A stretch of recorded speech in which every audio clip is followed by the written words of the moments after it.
Fala pessoal, boa tarde, meu nome é Alisson Cunha, eu sou analista CNPI aqui da casa, tá, da Nose Finance, e eu quero bater um papo com vocês hoje, tá, um papo sobre mercado, um papo de macroeconomia, né, sem dúvidas nenhuma, tá, a macroeconomia é o tema aí mais debatido, mais conversado entre os grandes gestores, entre as grandes casas de análise, tá, então eu quero trazer um pouco para vocês desse overview de mercado, para vocês começarem a entender o que está acontecendo, né, por que as movimentações estão dessa forma, né, o que está acontecendo no mercado hoje, tá? Então a gente provavelmente vai falar aí do dado da inflação que saiu hoje, tá? Eu estou gravando esse vídeo aqui no final do pregão, justamente no final do pregão brasileiro, tá? Justamente para poder capturar aí toda essa visualização do mercado, tá?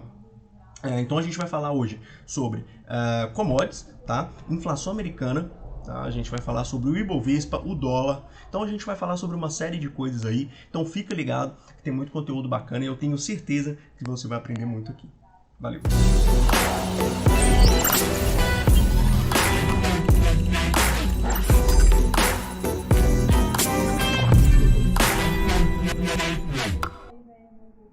Bora lá então, pessoal, vamos conversar um pouco primeiro, vamos falar primeiro aqui, né, num dado de ontem, que saiu ontem, né, que na verdade eu tô fazendo esse vídeo aqui dia 10 de agosto, tá, o dado que saiu ontem que foi a inflação da China, tá, então vem pra telinha aqui e vamos conversar um pouco mais sobre isso.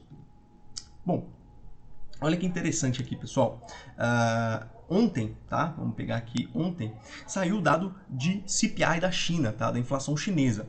A inflação mensal, tá? O CPI acumulado total ali mensal, tá? Ele veio acima do que tinha vindo o dado anterior, tá? Mas veio aí em linha com o que o mercado esperava, tá?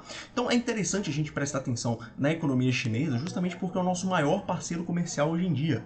Tá? Deixa eu aumentar um pouco a minha visualização aqui, beleza? Porque é justamente o nosso maior parceiro comercial. Então a gente tem que ter um pezinho lá na China, a gente tem que olhar para a China quando a gente vai falar de Brasil, tá? Quando a gente vai falar da situação do Brasil, tá? Bom, saiu também, tá, o CPI, aí, a rodada de CPI mundial, né? Saiu também o CPI brasileiro, tá? Que ele teve uma deflação, tá? Uma deflação menor do que o presidente Bolsonaro acabou falando lá no programa do Flow, tá? Uma deflação menor, ele falou que ia cair, a deflação seria mais de 1%, né? Ou menos de 1%, né? Depende de como você está olhando. E aí veio em linha, né, com o que o mercado estava esperando, aí uma deflação de menos 0,68%. Tá? Então, o mercado interpretou como bom, tá? Só que, né, a gente tem que entender que essa deflação, pessoal, tá? Essa deflação que aconteceu é uma deflação que a gente chama de deflação artificial, tá? Por que é uma deflação artificial? Porque essa deflação derivou de alguns fatores, como, por exemplo, a zeragem de imposto federal em cima dos combustíveis, comunicação e energia, tá? E também o teto do ICMS, tá, para combustíveis. Então, combustível foi sem dúvida nenhuma, tá, quando a gente pega a ata do Copom, sem dúvidas nenhuma, foi ali o grande drive da redução, da deflação, tá, do curto prazo, foi realmente a questão dos combustíveis, tá, que realmente ali interferiu bastante no dia a dia dos brasileiros e acabou deflacionando bastante, tá? Só que, pessoal, o que eu chamo a atenção para vocês nesse detalhe aqui? Que essa deflação de curto prazo, esse projeto aí, tá, essa redução dos impostos federais, esse teto do ICMS, vai lembrar que principalmente o ICMS, né, lá no Rio de Janeiro era altíssimo, acho que era um dos maiores do Brasil, ou o maior do Brasil, tá, que era de 38%, não sei, dos impostos ali, e acabou caindo para 17%, então foi uma deflação, foi uma diminuição considerável, tá? Só que esse bônus aí governamental, tá, ele vai até dezembro desse ano. Então, aos olhos aí, tá, dos mais desavisados, cuidado, tá? Porque mais para frente a gente pode sim ter um efeito rebote dessa deflação, justamente por quê? Porque a gente tem aí a PEC Kamikaze, tá? Então a gente tem Auxílio Brasil, tá, que vai injetar liquidez no mercado brasileiro.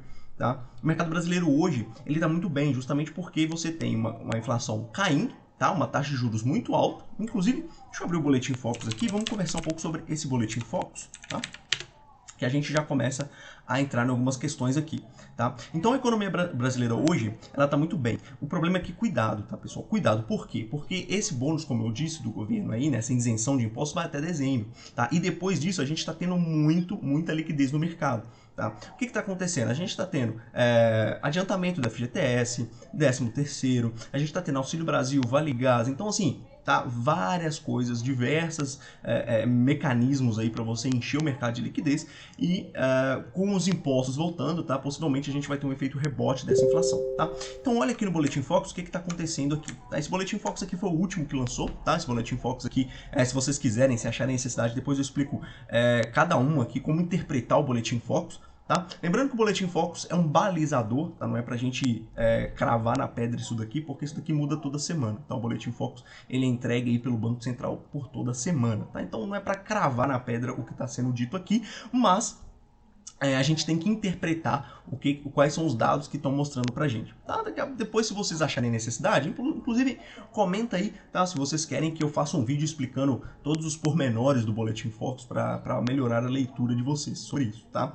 Então vamos lá. Olha o que está acontecendo aqui com o Boletim Focus, tá? O primeiro é o IPCA, que é a inflação. Tá? A inflação, ela tá pela sexta vez consecutiva, tá? Esse 6zinho aqui, tá? Significa que pela sexta leitura consecutiva do Boletim Focus, a gente está projetando, né? O Banco Central está projetando, as casas de análise, porque o que é o Boletim Focus? Deixa eu explicar de uma vez aqui, tá? O Boletim Focus é um apanhado de várias casas de análise do mercado, casas grandes e casas também não tão grandes, tá? Casas menores. E eles fazem uma análise ali do que eles estão esperando para a economia, as suas estimativas, e depois o Banco Central compila tudo isso, faz a mediana aí desses dados e plota aqui para a gente ter um balizador, tá? Mas o Boletim Focus ele tem seus prós e seus contras, tá? Eu sempre falo isso na comunidade Nous, tá? O Boletim Focus ele tem sempre seus prós e seus contras. Qual que é o pró dele? O pró dele é que a gente tem um balizador, a gente tem algo para se situar diante do mercado brasileiro. Tá? E qual que é o contra? O contra é que você pega estimativas de casas grandes, tá? Como XP, BTG, JP Morgan, enfim, Goldman Sachs, enfim, várias casas grandes, tá? Várias grandes casas de análise, mas também a gente pega muitas casas pequenas, tá?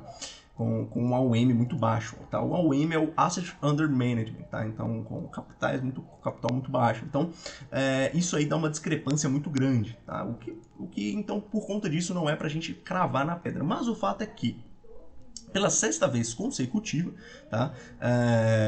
A mediana do mercado está esperando uma deflação, que o IPCA feche 2022, tá? Com uma inflação aproximadamente de 7% e caindo. Tá? Atrelado a isso, a gente tem uma revisão do PIB, que está pela sexta vez consecutiva aumentando. Então a gente tem um PIB aí quase um crescimento em 2022 de quase 2%. Isso é muito positivo para o Brasil.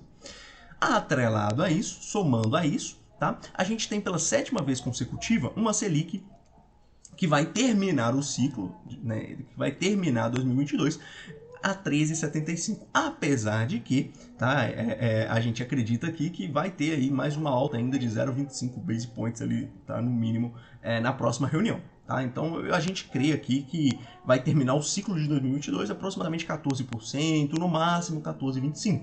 Tá? Isso aí indicaria o final do ciclo da alta de juros aqui no Brasil. Tá? Apesar de que não é porque ele fez o topo, tá, que ele vai cair agora. Não é. Na verdade, ele pode fazer o topo e ela pode continuar, a Selic pode continuar ainda alta por muito tempo, a depender do cenário externo, tá? A depender de condições exógenas aí do mercado, tá? Então, a gente usa isso daqui para se balizar, tá? Então, veio o CPI brasileiro, deflacionário, o que é interessante da gente observar também, tá? O CPI da China, o PPI da China, também, que é a inflação ao produtor, tá? Ele veio aí abaixo das expectativas, tá? Ele veio abaixo do dado anterior e também veio abaixo da expectativa do mercado, o que é bom, tá? O que é bom para a economia local, tá? Mas vamos falar dos dados de hoje, tá? Hoje, o grande drive do dia, sem sombra de dúvidas, foi o CPI americano, que é a inflação americana. O mercado estava todo de olho nesse CPI americano, tá? O mercado bastante lateralizado aí nos últimos dias, justamente esperando esse dado. Tá? O mercado querendo saber como viriam esses dados para poder se movimentar, para ver o que vai esperar do Fed. Porque o Jerome Powell, na última reunião que teve do FONC, tá? Que é o Comitê de Políticas Monetárias lá dos Estados Unidos, ele disse que está data depending, né? Ele está a depender de dados. Tá? Ou seja, Se ele vai subir a taxa de juros com força ou mais devagar, vai depender dos dados que vierem, tá? Então veio o dado aí de PIB negativo, que a gente já falou para vocês, tá? Agora veio o dado do CPI. E como que veio esse dado do CPI? Bom, o interessante aqui da gente perceber, o CPI acumulado, tá? Ele deu uma arrefecida. Olha que interessante, o mercado esperava 8,7, na última leitura do CPI ele tinha vindo 9,1 e agora ele veio a 8,5, tá?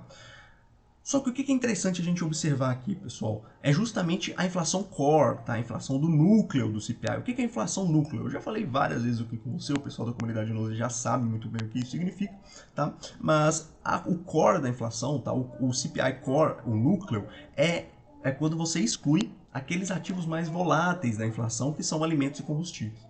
Tá? Que é o grande ponto da inflação americana, que é justamente uma inflação por demanda. Tá? Por quê? Quando a gente vem aqui, tá? E aí já emendo aqui, na verdade, com os dados do payroll americano, tá? Que saíram na sexta-feira passada. Olha que interessante isso daqui. Se a gente pega aqui, ó, o employment rate, tá? A taxa de desemprego dos Estados Unidos abaixando. Tá? Ou seja, então se você tem uma inflação por demanda nos Estados Unidos, a gente já falou que tem uma inflação por demanda nos Estados Unidos.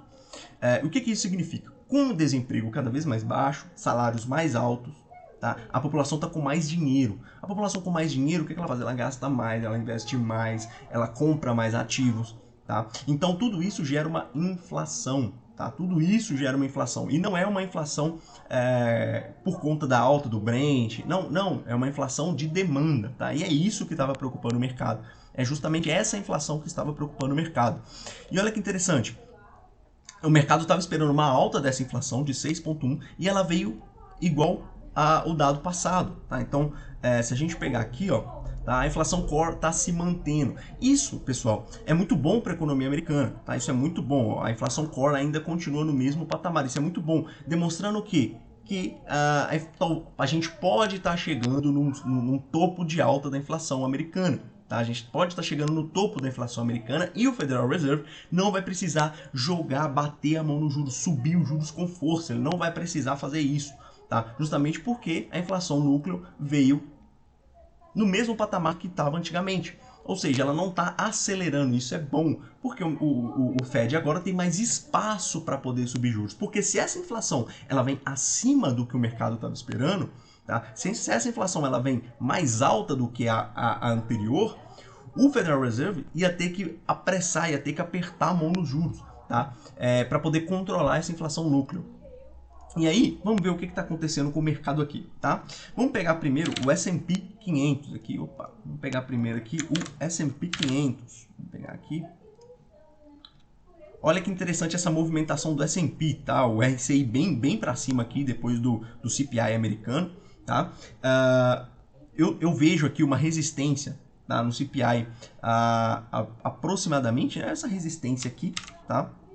Tem uma resistência aqui e o rally, tá, do S&P 500 muito forte, tá, pessoal? Então, lembrando, tá, isso daqui não é uma recomendação de investimento, a gente está aqui só para fins educativos, para elucidar o mercado para vocês, tá? Então, tem-se uma resistência muito forte na região do 4.100 aqui, tá, 4.100 e pouco, enfim, tá? E com esses dados do CPI, ele acabou rompendo essa resistência. Olha o gap de alta que já abriu o S&P 500, tá? O S&P 500 subindo hoje 2% justamente por conta desse CPI que não veio pior, tá?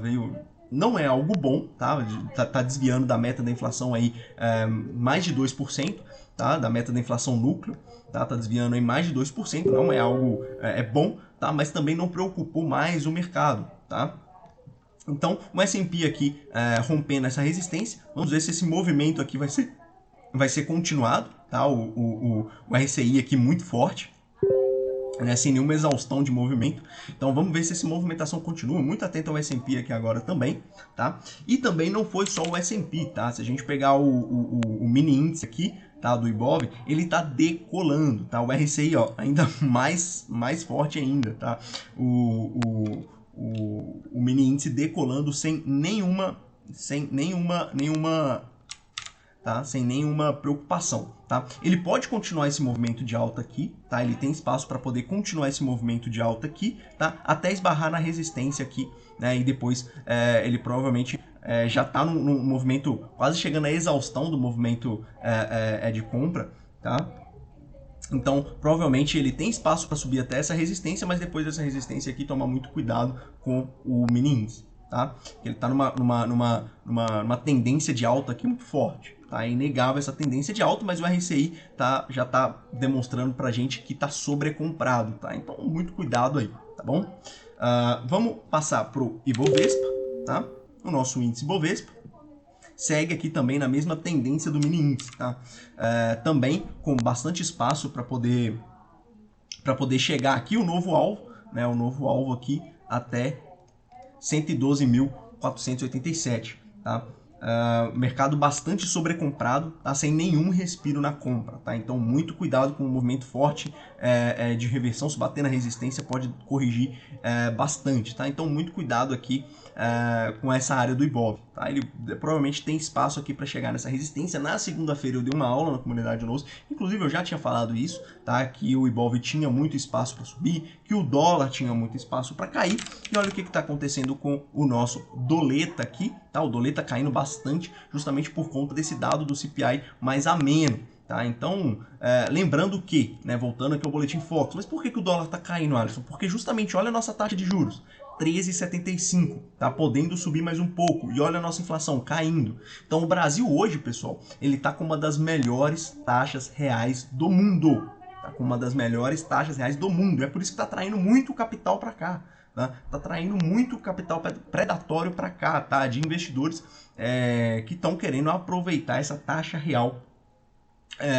que está aqui no Brasil, tá? Lembrando que, né, o dólar também tem espaço para cair aqui, tá? Até aproximadamente aí, segundo a análise técnica aqui, tá? Até aproximadamente 4,90, tá? Lembrando que olha o dólar aqui, fez essa green bar ignore aqui, tá? Que a gente chama de uma barra positiva aí, basicamente ignorada pelo movimento de tendência principal de queda, tá? Então, muito cuidado, né? Muito cuidado aqui, a tendência, na verdade, tendência secundária de queda, né? Então, muito cuidado com isso, tá? Falando um pouco aqui das bolsas brasileiras, tá? É importante lembrar que esse movimento de queda do dólar não é um movimento muito bom para as exportadoras em geral, tá? Exportadora tá com uma correlação bem engraçada, né? Que ferra qualquer tipo de estrategista do mercado, tá? Justamente por quê? Porque quando o dólar sobe, ela não sobe. Quando o dólar cai, ela cai junto com o dólar, tá? Então, muito cuidado com isso, tá? Se a gente for pegar o JBS aqui, tá? JBS caindo forte, tá? JBS caindo forte por conta dessa queda do dólar aqui. Hoje deu uma respirada, tá? Mas a JBS também caindo forte por conta dessa queda do dólar, tá? A BIF também, a Minerva caindo forte por conta dessa queda do dólar, tá? Então a BIF ainda bastante lateralizada aqui, tá? Enfim, um leve canal de alta aqui, mas ainda assim bastante lateralizada, tá? A Vale 3, né? A Vale tem outros motivos, mas também é uma exportadora que grande parte da sua receita é em dólar, então quando o dólar cai ela acaba sofrendo bastante. A Vale aqui que está numa tendência, está numa LTB muito forte, tá? Então, se a gente pegar aqui, tá? A Vale tá numa LTB, né? Acabou rompendo a LTB aqui, opa. Tá? Acabou rompendo aqui nessa essa LTB, opa. Tá? Mas continua aí, provavelmente um movimento de respiro para uma continuação de queda, tá, pessoal? Então, lembrando que isso daqui não é uma recomendação de investimento, tá? A gente só está passando aqui o que está com o overview do mercado macro, o que está acontecendo com os mercados por conta disso, tá? E é muito interessante lembrar que as pessoas que procuraram empresas, tá, mais correlacionadas assim por conta desse tipo de papel, né, exportadora aí e tal, acabou se ferrando, tá? Porque quando o dólar subiu, as empresas não subiram junto, né? E quando o dólar caiu, acabou levando esse tipo de empresa aí que cai bastante, mas é a vida, tá? Vamos falar aqui do Brent agora, tá? Vamos falar do Brent aqui. Bom, o Brent, né, que eu já tinha demonstrado aí no na comunidade Nose aqui, tá? O Brent que estava vindo de uma tendência de alta muito forte, tá? Agora deu uma leve correção, né? Se a gente for pegar aqui a tendência de alta do Brent aqui, tá? Então, teve um rompimento aqui dessa tendência, dessa LTA aqui, tá? Essa linha de tendência de alta, e acabou tentando buscar essa linha novamente, né? Acho que fecha aqui, tá? Acabou tentando buscar essa linha novamente, mas ainda assim com muito pouca força, tá? Eu tinha falado isso na comunidade Nose há bastante tempo atrás, tá? Para ficar atento a esse suporte aqui do 98, que se acabasse perdendo esse suporte aqui do 99, 98, 96, o Brent poderia desabar, né? E foi realmente o que aconteceu, tá? É interessante lembrar que se continuar aqui a romper esse range aqui, tá? Essa briga no petróleo, tá? As empresas, a Prio deve sofrer mais e a Petrobras um pouco menos, tá? A Prio 3 deve sofrer mais com a queda do petróleo e a Petrobras um pouco menos, justamente por quê? Porque um petróleo mais barato, né, tira a pressão de uma intervenção aí, a Petrobras que rompeu com o padrão aqui de ombro, cabeça, ombro, tá? Ombro, cabeça, ombro e rompeu com esse padrão e foi para a lua, tá? Isso muito porque um petróleo mais barato tira a pressão de uma intervenção na canetada na companhia, tá? E também teve a divulgação dos dividendos ali de aproximadamente R$6 e tanto por papel, tá? Isso ajudou bastante a Petrobras, tá bom? Falando aqui um pouco do minério, tá? Vamos falar aqui um pouco do minério de ferro. O minério de ferro também, né, que está numa tendência de baixa muito forte, tá? Ainda, né, formando aqui até um triângulo, tá? Mas ainda eu não consigo enxergar ainda, né, nenhum movimento, formando até uma figura de um triângulo, né? Mas eu ainda não consigo enxergar nenhum movimento aí de uma dinâmica mais positiva para o minério de ferro, tá? Até porque a China, com a questão desse ano aí, que basicamente ela disse que não vai conseguir cumprir, tá, com o crescimento que foi prometido, então ela deve reduzir a demanda, enfim, eu não vejo um cenário muito positivo para o minério de ferro, tá? Mas vale a pena acompanhar e a Vale também está sofrendo muito com isso, tanto com a queda do dólar quanto com a queda do minério, tá? Então, muito cuidado com o papel da Vale aí, tá? Interessante observar aqui, tá, com relação a Brasil, é o DI 29, o DI longo do Brasil. Tá? Vamos pegar o DI 29 aqui. Tá? Olha o DI 29, né, arrefecendo bastante. O DI 29 que estava numa tendência de alta muito forte. Tá? O DI 29 que está numa tendência de alta muito forte. Tá?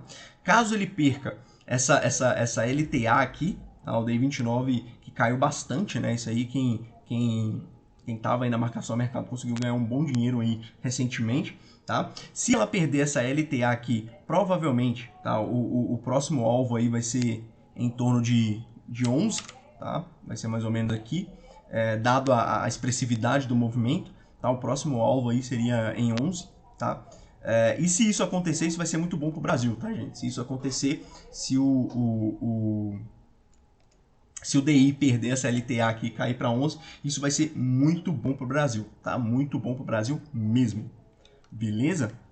Bom, isso provavelmente também está acontecendo com os juros longos dos Estados Unidos, tá? Olha que interessante, o mesmo movimento aqui de alívio, tá, nos juros longos dos Estados Unidos, e isso é bom, né?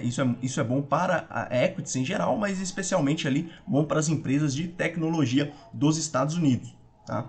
Então, esse movimento aí também de alívio, tá? O ST10 que estava vindo numa tendência de alta muito forte aqui também, tá? Que vem agora dando uma respirada, um alívio aí os juros longos dos Estados Unidos, tá? E isso é muito bom para a equity em geral e também para as empresas de tecnologia. Beleza, pessoal?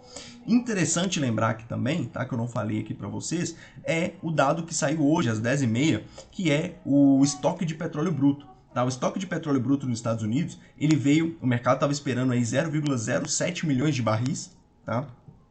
A última leitura foi de 4,4 milhões de barris, tá? E a leitura veio super positiva, a atual veio 5,4 milhões de barris, ou seja, né, os Estados Unidos estão com bastante estoque de petróleo, tá? Então isso diminui o ímpeto, tá? Inclusive, vamos pegar o Brent aqui novamente, tá? Inclusive isso reduz aí, tá? O Brent caiu bastante aí depois que saiu esse dado, tá? Justamente porque isso reduz o ímpeto dos Estados Unidos de precisar de ir ao mercado comprar petróleo, porque afinal de contas meu estoque está grande, né? Eu tenho espaço para poder esperar aí o petróleo cair mais um pouco, enfim, eu não preciso fazer demanda no petróleo agora, tá? Principalmente no preço que está, tá? Então isso aí reduz as pressões compradoras do petróleo, tá bom? Beleza, pessoal? Bom, esse é o recado que eu queria dar para vocês, tá? Vamos voltar aqui. Esse é o recado que eu queria dar para vocês, tá? Esse overview do mercado macro em geral, né? A gente passou bastante tempo, a gente falou de tudo aqui, falamos de Brasil, de commodity, de inflação americana, enfim, falamos de vários drivers aí que movimentaram o mercado essa semana, tá? Eu peço que, se você gostou, tá? Se esse conteúdo foi relevante para você, eu tenho certeza que foi, tá? Deixa seu like aí, se inscreve no canal, manda para aquele seu amigo que não está entendendo o que está acontecendo com o mercado, né? Provavelmente isso vai ajudar ele a melhorar as decisões de investimento dele. Tá? E se você discorda de algo que eu falei, se você concorda, se você discorda, o que você achou, põe aí nos comentários, tá? Que a gente vai ler e vai responder todos os seus comentários aí, beleza? Então, desde já, deixa o seu like, se inscreve no canal e aguarde os próximos vídeos, que a gente está sempre falando aqui de cenário macro, de macroeconomia, de mercado americano, mercado brasileiro, criptomoeda, DeFi, enfim. A gente tem todo o conteúdo aqui para deixar vocês com a melhor decisão de investimento possível, beleza? No mais, bons investimentos para vocês e até mais. Tchau, tchau.